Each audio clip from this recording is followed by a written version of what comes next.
ವಿಶೇಷವಾಗಿ ಬೆಂಗಳೂರು ಗ್ರಾಮಾಂತರ ಮತ್ತು ಅವರ ಸೋದರರಲ್ಲಿ ಕೇಳಕ್ಕೆ ಇಷ್ಟಪಡ್ತೀನಿ, ನಿಮ್ಮ ಕೊಡುಗೆಗಳು ಏನು ಗ್ರಾಮಾಂತರದಲ್ಲಿ ಮತ್ತು ಕನಕಪುರ ಕ್ಷೇತ್ರ ನೀವು ನೋಡಿದ್ರೆ, ಕನಕಪುರ ಕ್ಷೇತ್ರವನ್ನೇ ಇಡೀ ರಾಜ್ಯದಲ್ಲಿ ಹಿಂದುಳಿದ ಒಂದು ಪ್ರದೇಶವಾಗಿದೆ. ಕನಕಪುರ ವಿಧಾನಸಭಾ ಕ್ಷೇತ್ರವೇ ಇಡೀ ರಾಜ್ಯದಲ್ಲಿ ಹಿಂದುಳಿದ ಒಂದು ಕ್ಷೇತ್ರವಾಗಿದೆ. ಹಾಗಾಗಿ ಅಭಿವೃದ್ಧಿ ಕಾರ್ಯದಲ್ಲಾಗ್ಲಿ, ಶೈಕ್ಷಣಿಕವಾಗಲಿ, ಆರೋಗ್ಯ ಕ್ಷೇತ್ರದಲ್ಲಾಗ್ಲಿ, ಯಾವುದೇ ಒಂದು ಸಾಮಾಜಿಕವಾಗಲಿ ಮತ್ತು ಏನು ಒಂದು ರಾಮ ಮಂದಿರ ನಿರ್ಮಾಣನೂ ಸಹ ರಾಮನಗರದಲ್ಲಿ ಆಗ್ಬೇಕಾಗಿತ್ತು, ಅದನ್ನು ಕೈ ಬಿಟ್ಟಿದ್ದೀರಾ. ಅದನ್ನು ನಮ್ಮ ಸರ್ಕಾರದಲ್ಲಿ ಘೋಷಣೆ ಆಗಿತ್ತು, ಅದನ್ನು ಸಹ ತಾವು ಕೈ ಬಿಟ್ಟಿದ್ದೀರಾ. ಈ ರೀತಿ ಯಾವುದೇ ವಿಚಾರದಲ್ಲೂ ತಾವು ಎಲ್ಲರಿಗೂ ಸಲ್ಲುವಂಥ ರೀತಿಯಲ್ಲಿ ಕೆಲಸವನ್ನೆಲ್ಲ ಮಾಡಿಲ್ಲ, ಬರೀ ರಾಜಕೀಯವಾಗಿದ್ರಿ. ರಾಮನಗರದ ಮೆಡಿಕಲ್ ಕಾಲೇಜನ್ನು ಸಹ ಎಲ್ಲೋ ಒಂದು ಕಡೆ ಕೊಂಡೊಯ್ಯುವಂಥ ಪ್ರಯತ್ನಗಳನ್ನು ಮಾಡಿದ್ರಿ. ನಿಮಗೆ ಬೇಕಾಗಿದ್ರೆ ನಿಮ್ಮ ಭಾಗದಲ್ಲಿ ತಗೊಳ್ಳುವಂಥ ಪ್ರಯತ್ನನೂ ಮಾಡಲಿಕ್ಕೆ ಪ್ರಾಬಲ್ಯತೆ ತಮ್ಮಲ್ಲಿ ಇರಲಿಲ್ಲ.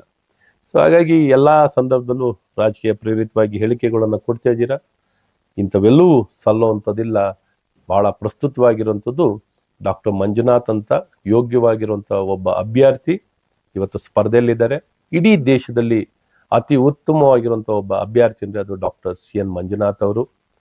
ಅವರ ಪರವಾಗಿಯೂ ನಿನ್ನೆ ನೀವು ನೋಡಿದ್ರೆ 13 ಜನ ನಾಮಪತ್ರನೂ ಹಿಂದೆ ಪಡೆದಿದ್ದಾರೆ. 13 ಜನನು ನಾಮಪತ್ರ. ಇನ್ಯಾವ ಲೋಕಸಭಾ ಕ್ಷೇತ್ರದಲ್ಲಿ ಈ ಸಂಖ್ಯೆಯಲ್ಲಿ ನೋಡ್ಲಿಕ್ಕಾಗಲ್ಲ. ಇಷ್ಟೊಂದು ದೊಡ್ಡ ಮಟ್ಟದಲ್ಲಿ ನಾಮಪತ್ರವು ಹಿಂದೆ ಪಡೆದು ಸುಲಭವಾಗಿ ಒಂದೇ ಬಾಕ್ಸ್ ಆಗಿದೆ. 2 ಬಾಕ್ಸಿಂದ ಒಂದೇ ಬಾಕ್ಸ್ ಆಗಿರೋದು. ಹಾಗಾಗಿ ಸೀರಿಯಲ್ ನಂಬರ್ 1 ಆಗಿದ್ದಾರೆ. 1 ಆಗಿ ನಂಬರ್ 1 ಆಗುವಂಥದ್ದು.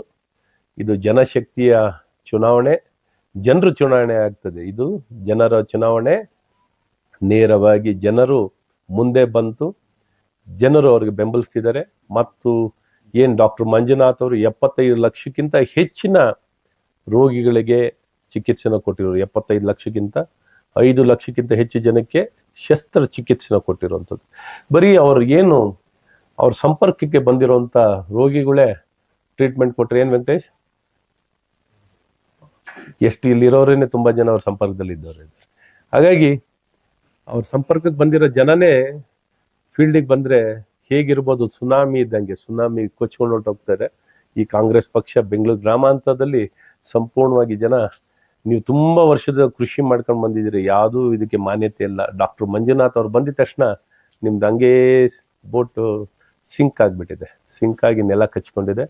ಸೊ ಮೋದಿಯವರ ಶಕ್ತಿ, ಡಾಕ್ಟರ್ ಮಂಜುನಾಥ್ ಅವರ ಶಕ್ತಿ ಮತ್ತು ಅವರ ಜೊತೆಯಲ್ಲೇ ಒಂದು ಪಡೆ, ರಾಜರಾಜೇಶ್ವರಿ ನಗರದಲ್ಲಿ ಮುನರತ್ನ ಅಂತವರು, ಬೆಂಗಳೂರು ದಕ್ಷಿಣದಲ್ಲಿರುವಂಥ ಕೃಷ್ಣಪ್ಪನ್ ಅಂತವರು, ಆನೇಕಲ್ಲಲ್ಲಿ ನಾರಾಯಣಸ್ವಾಮಿ ಅಂತವರು, ಶ್ರೀನಿವಾಸ್ ಅಲ್ಲಿದ್ದಾರೆ. ಮತ್ತೇನು ಕುಣಿಗಲ್ನಲ್ಲಿ ನಾಗರಾಜಯ್ಯನವರು, ಕೃಷ್ಣಕುಮಾರ್ ಅವರು, ಮಾಗಡಿಯಲ್ಲಿ ನಮ್ಮ ಮಂಜಣ್ಣನವರು, ಪ್ರಸಾದ್ ಅವರು, ರಾಮನಗರದಲ್ಲಿ ನಿಖಿಲ್ ಕುಮಾರಸ್ವಾಮಿ ಅವರು, ಗೌತಮ್ ಅವರು, ಚನ್ನಪಟ್ಟಣದಲ್ಲಿ ನಮ್ಮ ಸೂತ್ರಧಾರರು ಮತ್ತು ರಾಜಕೀಯದಲ್ಲಿ ನಾಯಕತ್ವವನ್ನು ಹೊತ್ತಿರುವಂಥ ನಮ್ಮ ಯೋಗೇಶ್ವರ್ ಅವರಾಗಲಿ, ಕುಮಾರಣ್ಣನವರಾಗಲಿ, ಜೈಮುತ್ತು ಅವರು, ಮತ್ತು ಇಲ್ಲಿ ಕನಕಪುರದಲ್ಲೂ ಭಾಳ ಪ್ರಬಲವಾಗಿ ನಮ್ಮ ನಾಯಕರುಗಳೆಲ್ಲರೂ ಕೆಲಸ ಮಾಡ್ತಿರುವಂಥದ್ದಿದೆ. ಒಟ್ಟಾರೆ ರಾಮನಗರದಲ್ಲಿ ಈ ಒಂದು ಶಕ್ತಿ ಎಲ್ಲ ಒಂದಾಗಿ ಎಲ್ಲರ ಅವರ ಅನುಭವಗಳನ್ನು ಭಾಳ ಉತ್ತಮವಾಗಿ ಈ ಜನಪರವಾಗಿ ಚುನಾವಣೆಯಲ್ಲಿ ಭಾಗವಹಿಸಿ ಯಶಸ್ಸನ್ನು ಕಾಣುವಂಥದ್ದಾಗುತ್ತೆ. ಯಡಿಯೂರಪ್ಪನವರ ಆಶೀರ್ವಾದ, ಮಣ್ಣಿನ ಮಗ ಮಾಜಿ ಪ್ರಧಾನಮಂತ್ರಿಗಳಾದಂಥ ದೇವೇಗೌಡರ ಆಶೀರ್ವಾದ, ವಿಜೇಂದ್ರ ಅವರ ಒಂದು ನಾಯಕತ್ವ, ಅಶೋಕ್ ಅವರು, ಈ ರೀತಿ ಎಲ್ಲರ ಒಂದು ಸಮ್ಮುಖದಲ್ಲಿ ನಾವು ಒಳ್ಳೆಯ ಸಾಧನೆಯನ್ನು ಮಾಡ್ತೀವಿ.